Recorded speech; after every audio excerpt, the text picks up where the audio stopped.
Welcome to Better Sex, where you get the information and inspiration to create and enjoy your best possible sex life.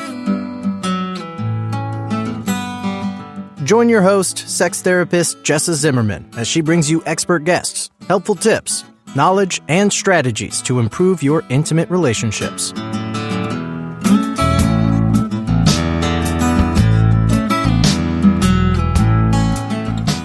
And now, your host, Jessa Zimmerman.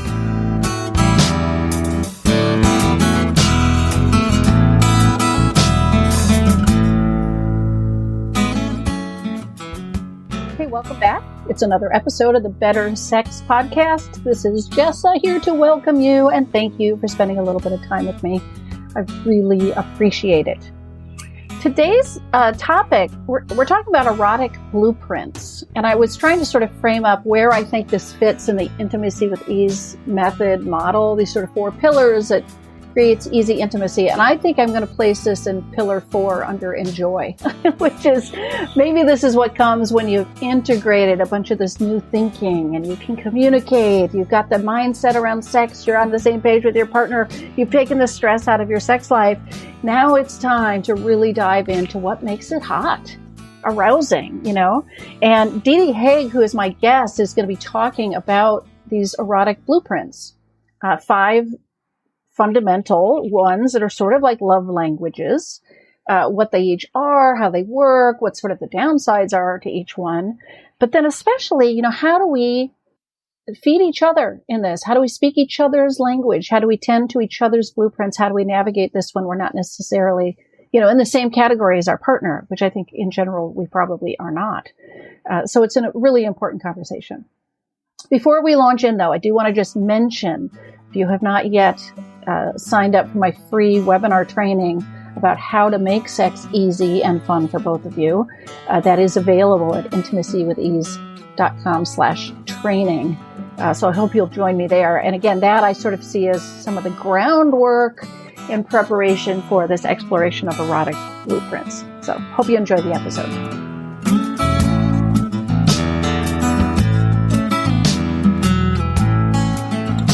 And before we start the show today, it is sponsored by Intimacy with Ease. It's a method to help otherwise happy couples achieve a sex life that is easy and fun for both of them, so that you can actually just enjoy your sex life with 0 stress. For more information, if you want to watch a brief little training video that's available, all of that, go to intimacywithease.com.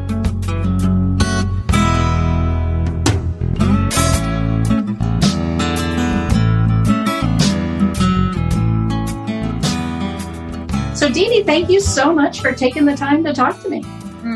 Thanks for having me. I'm so delighted to be here. Yeah, this will be a fun topic. I love talking about eroticism. So me too.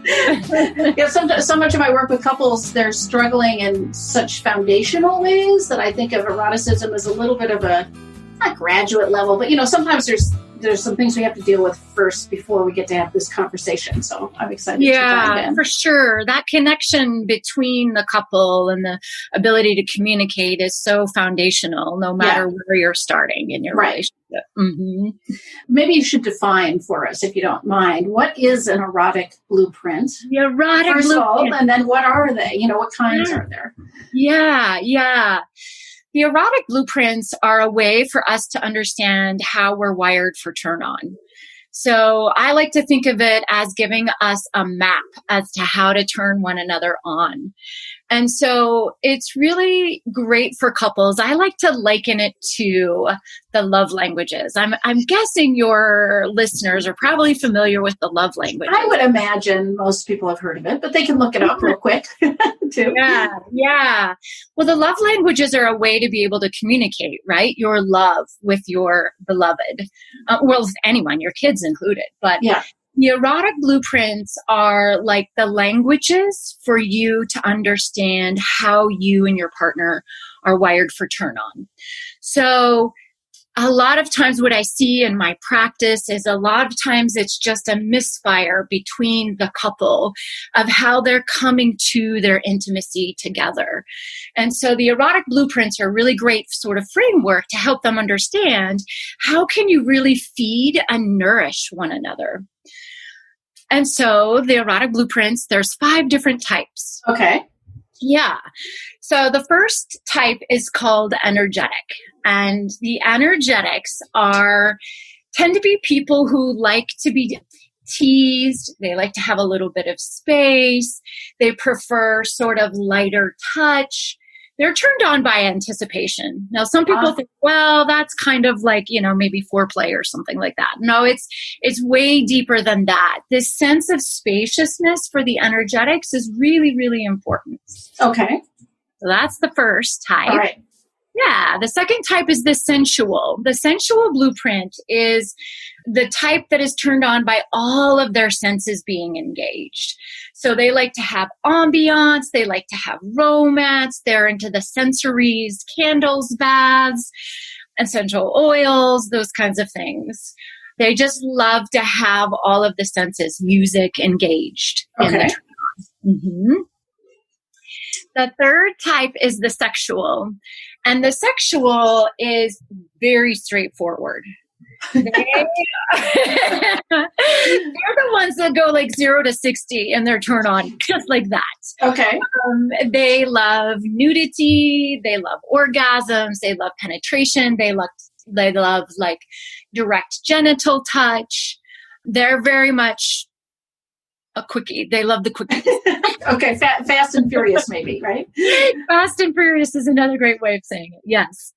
The fourth type is kinky. Now this, I like to define kinky as anything that might seem sort of taboo to someone. So I always give the example that, for me, kinky might be making out in the backseat of my car. And for my grandma, it might be kissing my grandpa on the front porch or something, right? So however your definition of taboo is, it's usually the one that has a little bit more edge to it. There's kind of like a power edge, a power dynamic. There's a play there for sure. Okay. Okay. And then the fifth type is called the shapeshifter. Shapeshifters are like the smorgasbords. They love it all. They have all of those things. They're turned on by the energetic and the teasing, the sensuality, the massage. They're just really sophisticated. So it takes a little bit more with the shapeshifters to be able to be turned on, and their desire is a little bit more vast in that way. So like love languages, I think I don't know that I've actually ever read the entire book. I think you have like 2, a primary and a second, 2 main ones and the rest not so much. Is the erotic blueprint the similar way? Do people really have one? Or is it like, I kind of straddle I get the shapeshifters across the board. But generally, do people have one main blueprint? Great question. Like the love languages, we tend to operate out of one more than another, but absolutely. We have something what we call a stack. So you can learn what your stack is, right? Just like the percentages, you might be 80% energetic, 5% sensual, and, the rest follows down. So the most important step is for people to first know what their top or what their primary is so that they can begin to play within that more. And then when you get a little bit more sophisticated, you can also understand what your stack is. Okay. Yeah. And how does somebody figure out what theirs is if this is a new concept? Let's say most of the listeners have not heard this before. They've never really contemplated. Some people are probably like, oh, right, that's it. But for somebody who maybe isn't as, aware or attuned to what really arouses their body. For sure. There's a quiz that they can take. So if they want to reach out to me, I'd be happy to give them a quiz. I will say, though, that the quiz is just one aspect, right? The quiz is like that intellectual exercise. And what I love about the blueprints is it's not only an intellectual, but it's really like dialing into your body and trying to understand, how is my body responding? So what I've seen in my practice is sometimes people will come to me, they'll take the quiz, and then I'll have them do some body practices, and we'll actually find out that maybe they're not quite as sexual as they thought. Maybe they're a little bit more energetic. So I tend to see that sometimes in a lot of male identified beings, that they'll maybe present as sexual because that's, a very common social sort of norm and box that we see a lot of. And then when you actually start testing on their body, what you'll notice is they actually may be way more sensitive to energy than they realized. Right. So maybe they just never knew to pay attention to anything but genitals, right? Like there's the mental expectation of what we think we should respond to, but I also think there's probably exposure that has limited, right? Absolutely. Absolutely. And, not a lot of us grow up with the idea of energy and playing with energy. And so I've also found that energetic sex is one of my favorites. Like, I'm a total energetic. And so some people just don't even quite know how to wrap their head around that concept of what is energy. And, so I often talk about if you've had a Reiki experience, or if you've had a massage and you've felt how you're all of a sudden feeling enlivened by it. Often it's just your chi, right? It's your life force energy. Yeah. That's moving through you. So sometimes it takes a little bit of education for people to open up and see some of what the other possibilities actually are. Right. So this leads me to think of, I have another question. I'm wondering if, how do I put this? Like, if we have a main way at a blueprint, is that limiting, or is there, it seems to me there could be real benefit to expanding what we can be aroused by, right? Like, I don't want to, it's not like whatever we are is wrong, but it also seems like, are we shutting ourselves off from these other avenues of arousal and of connection? Right. No, that's a super great question. So when you dive into this blueprint work, the first part is really important to learn what it is that you are. Because when we know what it is that we are, we can then start to identify. A lot of us aren't taught how to communicate what it is that we really desire in the bedroom, right? Right. And so this gives you a framework to start asking for what it is that you really desire. So once you've sort of established that and started playing in your own blueprint, having your partner feed you, also playing with yourself in your own practice and experimenting with that, once you've kind of, I don't want to say mastered, because there's really nothing here to master. We're all of these blueprints. Yeah. But once you've gotten a little bit firmer grasp and understanding of the blueprint that your primary is, the beautiful part is to expand into one of the ones that may be lower on your stack. Yeah. So for example, when I first took the quiz, I was energetic, sensual, and kink was at the bottom of my list. And so as I went through this program and learned more about it, then I started going, wow, kinky seems a little edgy for me. But then I started exposing myself to more kink, some BDSM. I started going to some kink parties. And lo and behold, I discovered that I actually loved playing with ropes. I'm totally being really vulnerable here, but I loved being spanked a little bit more. There were so many of the things that I had kind of shut myself off of because I didn't give myself the permission to explore it, I didn't really also have a framework either. So absolutely. The intention is that, we get to start learning how to play in all of these. And eventually we'd actually all love to be the shapeshifters, right? Right. Or at least have access and choice, or combine them in new ways. Or it seems to me that exploring the kinky would maybe inform the energetic, right? Like, I get that they're distinct blueprints, but there's also, I don't know, it seems like unique alchemy between them? Absolutely. There's an aspect of the, the energetic that has the tease, right? And so you can also play with the kinky in that you can tease in a mental way. Right. Tease them and not give them what they really want. So there's absolutely interplay between them all. Okay. Yeah, for sure. And I would also say that, like in my own experience as well, and what I've seen in couples is once you start to know your stack, like for me, my stack goes energetic, sensual, sexual, shapeshifter, and then kinky. And what I've noticed is when I'm with someone that knows how to move in and out of those, I can really move through those. Like they can tease me for a few days with the text, right, to warm me up, and then bring me flowers and light some candles. And then I'm already like, oh boy, here we go. It takes us a few little kisses, perhaps on my nipples. And then I'm in full on sexual mode, right? So when you start to sort of learn that sequence of even turn on for yourself, it gets to be just like this fun little game. Right? Yeah. How am I going to turn her on tonight? Right. So before we go to the partnered aspect of this, I did want to ask you, because you put a little note, we're preparing for this, about the shadows of each blueprint. Yeah, absolutely. Which is maybe just explain that concept in case somebody isn't familiar with it. But for sure. Yeah. So, there's positive and negative sides to each blueprint. And the shadow sides tend to be the one where there's shame or there's something that's particularly challenging about that blueprint. So with the energetic, right, the energetics are highly sensitive people. Like if your listeners have ever heard of HSPs, highly sensitive people, I often find people fall into this category who are HSPs.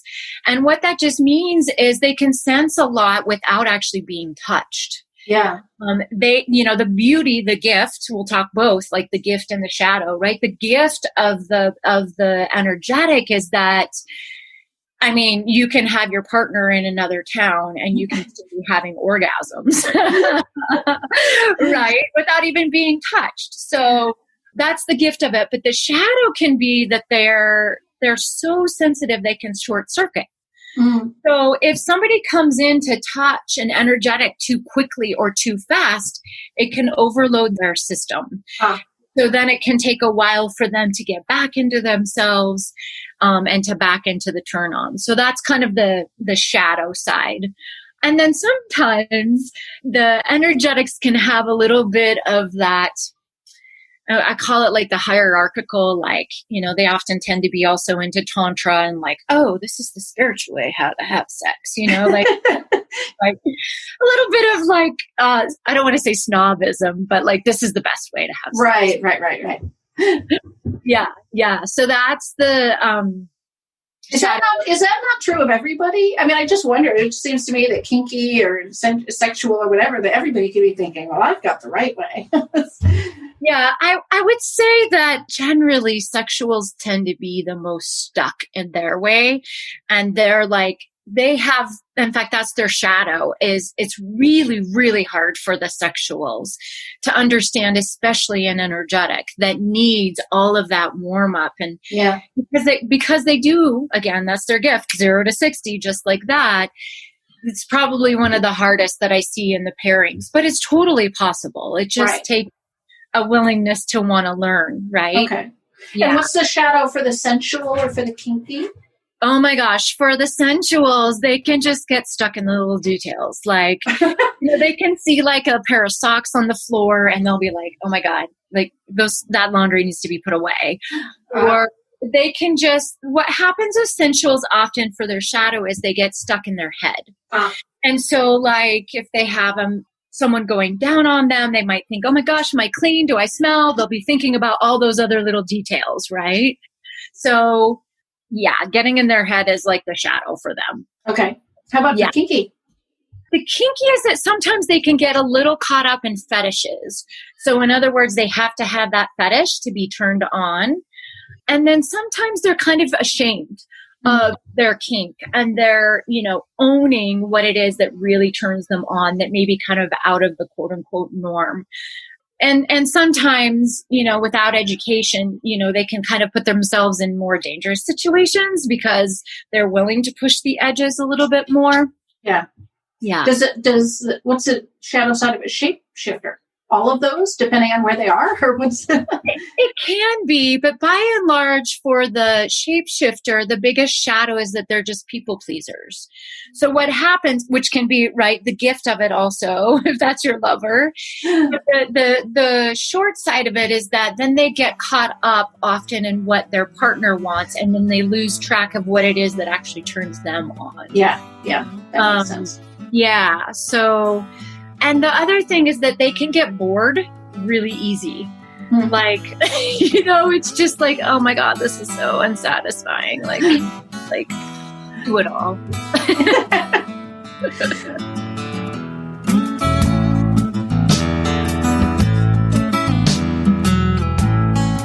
Okay, we're going to just take a short little break here, and I want to let you know about Intimacy with Ease, the method that helps otherwise happy couples create a sex life that is fun, easy, light for both people.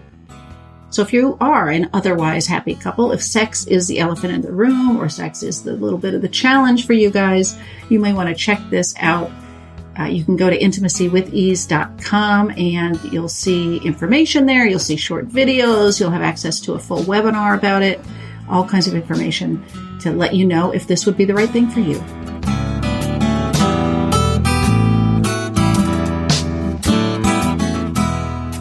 All right, so let's talk about now the role of this in relationship. Yeah. So why is this so important to intimacy and connection? How do we navigate this when our partner has a different blueprint? Yeah. Well, as I said, I think what's the most important in most any relationship, which I'm sure you see in your practice all the time, is the spirit of curiosity. Right? And so this gives couples a framework to be able to communicate with one another and connect on a deeper level. What I find is one of the practices that I always set people up with is just a short little dyad about, tell me something about what your desires are in the bedroom, right? And when we start to communicate these things and then actually start to play, it creates a whole other sense of vulnerability because maybe we're afraid of getting it wrong or asking for what we want. So it creates a deeper connection with the couples. Yeah. And as you know, sex can be so incredibly nourishing, right? Yeah. Some people dread it. A lot of people dread it and think, oh man, this might be something that I have to do or whatever. But it can be incredibly nourishing if you know how to feed one another. Yeah. All right. So speak to that. I mean, like you said, it's a little bit like love languages. It's not that we insist on speaking our own. It's about trying to speak to our partner so they can receive it, right? So it's important to play in the other person's blueprint. Exactly. Right? Exactly. Okay. Yeah. So, some different ways we could go through each of the blueprints maybe and just talk about their basic needs and things like that. So as I mentioned before, the energetics just want to they're really deep into connection, especially through eye gazing is a really great one. And the anticipation. So I often share with my couples, if you can send a text a couple of days beforehand, and you don't have to be explicit, right? It can be something as simple as I'm looking forward to seeing what unfolds, in 6 hours or whatever. Yeah. And there's a sort of language that kind of goes with that too, right? There's a little bit of flirting. It's not exposing everything. So it's just being a little bit playful in that way. Yeah. So energetics really thrive on that. Sensuals, I alluded to a little bit before also, if you can come home and run a bath for me, and if you put essential oils in it, you'll know your partner well enough to see, One of the things that I had a client the other day, she loved soft things. And so her partner bought her this really plush, there's a name for it, I forget, but it's like this velvety sort of blanket. And so he got her naked and then just ran the blanket all over her. And she was like, oh my God, it was the hottest thing ever. They often love massages. Yeah. People often love various different massages. Mm-hmm. Yeah. Yeah. So sexuals are visual people. So you can just send them a text of you maybe nude or partially nude, or I've got some really different tasteful porn sites that are really great, that are really artistic. And so people might send them a link. But it's really just about being forefront with body parts and genitalia for them. Okay. Yeah. Let's see. So then the kinkies, again, this depends on knowing, your partner and what their form of kink is. Yeah. Sometimes with kink, it can be, setting up a scene. So maybe your partner might like, if you're a nurse, so you might find a nurse outfit for them, or playing doctor, or, it really kind of depends on what their form of kink is or taboo is to them. Which points to how important it is to have this communication going first, right? Like, we're not mind reading, we're not guessing, we're trying to really understand each other and then bring this into the play. Exactly. Yeah. Permission is often a big thing for people who are kinky. And so, playing with different energies, maybe of doming or being submissive, or, some of those kinds of things can be a real turn on oftentimes for kinkies also. Right. Yeah. Yeah. So the shapeshifter loves it when you can just touch on all of those things. Right. Yeah. It's interesting because I'm thinking about clients who have, I don't know if I want to say complained, but I'm not sure that's totally right, about their partner wants them to flirt, but they're not really flirtatious, or, all they ever want is a massage, or there's so much massage. I mean, I think this idea of blueprints, and it's their like love language, their erotic language, is helpful. It's not that it serves a purpose, this thing that they're asking for, like really plays into their arousal pattern. Yeah. I think ultimately we all we want our partners to be happy. We want our partners to be satisfied. And so when we come to it with that spirit of desire in pleasing another, we can really let go of, like, sometimes what I see is people cling so much to the way that it should be, right? This gives more framework to just be more playful and fun and try different things and experiment, right? Yeah. Now, you already said that the sexual is maybe the most difficult or the more stuck or something, but like, what's maybe the hardest pairing? In my experience, sexual and energetics. Yeah. Okay. Because the kinky, right? They're just the sexual is just so forward and straight at it. And, like, it's the energetic that's about the dance and the tease and the look at me in the eye and, know my soul. And, but it's totally doable. It's totally doable if there's a spirit of willingness to try new things and feed one another. And again, as I said, it's that curiosity, I love Betty Martin's work, The Wheel of Consent. I'm sure you're familiar with this, right? Yeah. Where you're very clear on consent. Okay, tonight, are we going to play in your blueprint, or tonight are we going to play in mine? Or are we going to, play back and forth? And what is so beautiful to see and witness in my couples that I've worked with is once they get familiar enough, they get to then tune into the dance and let that be more mysterious, right? Yeah. But again, it's it's going to be just a little bit awkward, right? And learning the new framework. But then once they kind of get that, then it becomes more even more fun and gameful, right? Right. Yeah. So where can people find more about you, and maybe get access to this quiz you were talking about? Or I don't know if you've got other resources you want to mention here too. Yeah, absolutely. I'm all about bringing more pleasure into this world. And I especially love helping moms who get stuck in overwhelm and stress. And what I find is that pleasure is the juju that can help them really feel more nourished, find more vitality in their life, and ease. And so I've developed a program called the Pleasure Code, which has part of the blueprints in it, because I think it's so important to know who you are in the bedroom. That's a really strong aspect of it. But there's also other modules about communicating your needs and your desires, and how can you feel confident with yourself. And so the Pleasure Code is a course that I absolutely love sharing with moms as well. Great.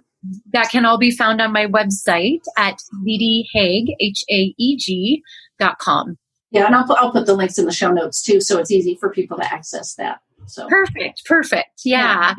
And when they hop on there, they can find a guide, a ritual guide, as I'm sure you found in your business and practice as well. It's really important when we're overwhelmed to find a little bit of time to try to slow down. Yeah. And rituals are often ways that I find moms can do little things to help bring that awareness into the moment and to help get out of autopilot and slow down a little bit. Great. Yeah. Great. Well, thank you so much for taking the time to talk about this and bring the topic to my audience. You're so welcome. I'm grateful that you had me.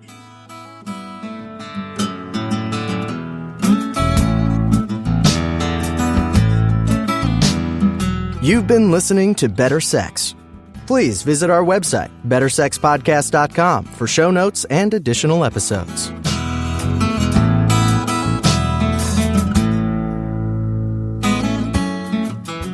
And that's a wrap for today. I really hope you enjoyed the episode. If you are enjoying the podcast, if some of this material resonates with you and you would like to make a difference and make sure that this keeps coming out in the world once a week, ongoing, there are a couple things you could do to show your appreciation. The first would be to go to iTunes and rate and review the show. That really helps us be found by new listeners when you review the show on iTunes. You can find a link at bettersexpodcast.com/iTunes. The other thing I want to invite you to consider is becoming a Patreon. For a small monthly pledge, you get some benefits. So for $2 a month, you get advance access to every single episode. For $5 a month, you get a chapter of my upcoming new book. And for $10 a month, I host quarterly get-to-know-you and question-and-answer chats over the web, and you get invited to that. I would love to have your membership in that, become part of the Better Sex family. You can find a link at bettersexpodcast.com/Patreon, which is Patreon. Again, thanks for listening. I'm glad you're here. Feel free to comment, ask questions, get in touch. I'd love to hear from listeners. Thanks.